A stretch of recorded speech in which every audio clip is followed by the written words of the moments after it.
Seriously, that's it. That's the most important rule here. This is what my Uncle Anish says when I meet him for the very first time. He's wearing his full military uniform, even though it's a Sunday. His chest gleams with medals, heavy and bright. I wonder what he did to earn them. Because I don't actually know my Uncle Anish. In the 12 years I've been alive, he hasn't once called or texted or sent an email, but I guess that doesn't matter now. Water under the bridge, as Grandma would say, because suddenly, as of today, he is my new guardian, which means he's now the boss of me. Repeat the rule, please, he says. What happens in Area 51 stays in Area 51? I repeat. I wonder if I'm supposed to salute. Spike, my pet hedgehog, looks out through the bars of his cage, all poky and uncertain. This is not because of my uncle, or his serious uniform, or the fact that we are currently the farthest we've ever been from home. Spike always seems poky and uncertain.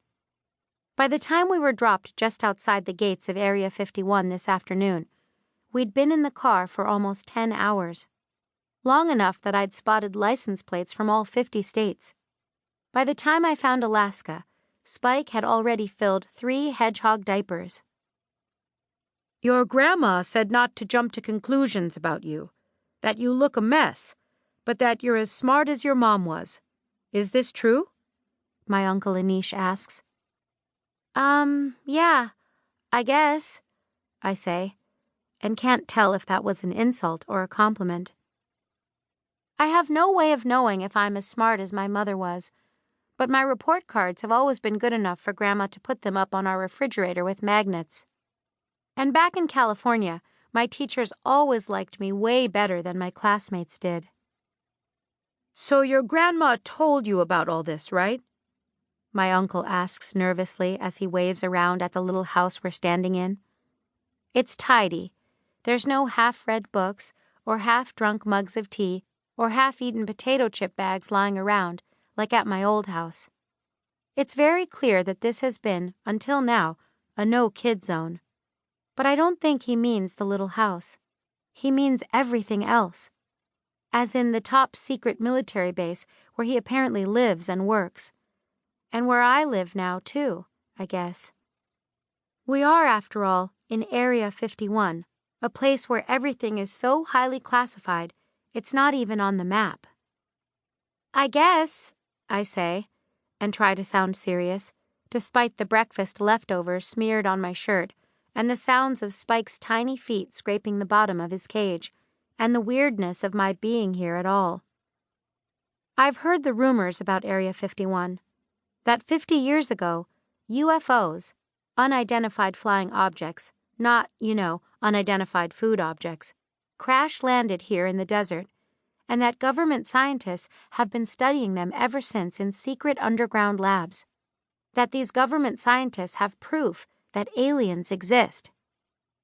Not that I believe them. That would be ridiculous. I mean, yes. I try again, all official-like. Sir? You can just call me Uncle Anish, he says, but I swear my sir makes him stand a little taller in his uniform, which I didn't think was possible, seeing as he is already the tallest man I've ever seen. He reminds me of the palm trees in Grandma's backyard, and how I have to bend my neck back to see the tops. Thinking about the palm trees makes me think of Grandma. I already miss her, even though we said goodbye only this morning. I think about what Grandma might be doing right now.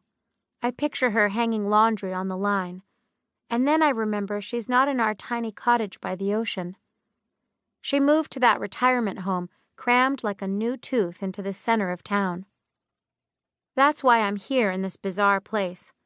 Apparently, kids aren't allowed to live in retirement homes. When I asked Grandma why kids were so disturbing to old people, she laughed.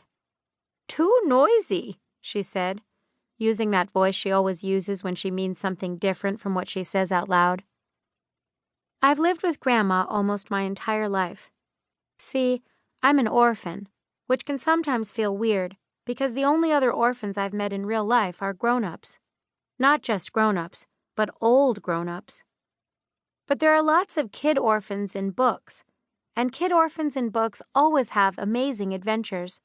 I've been telling myself that moving in with Uncle Anish will be the start of mine. I'm convinced this is what my 5th grade teacher called an inciting incident. The plan for me to move in with my uncle, however, was always more than a little misleading. For example, until today, I always thought my Uncle Anish was a paleontologist in South America. I thought I'd be joining him on a dinosaur bones expedition, that I wouldn't be able to call my grandma for a while because there wouldn't be cell service. He is not a paleontologist in South America. And as far as I know, there are no dinosaur bones here to dig up. At least now I understand why Uncle Anish has never reached out to me before. All the things banned in Area 51. Internet, emails, letters, packages. Everything, anything from the outside world. Remember, no one can ever know this place exists, Uncle Anish says. To the rest of the world, Area 51 is just a creepy old training base. They like to make wild guesses about what happens here, but they have no idea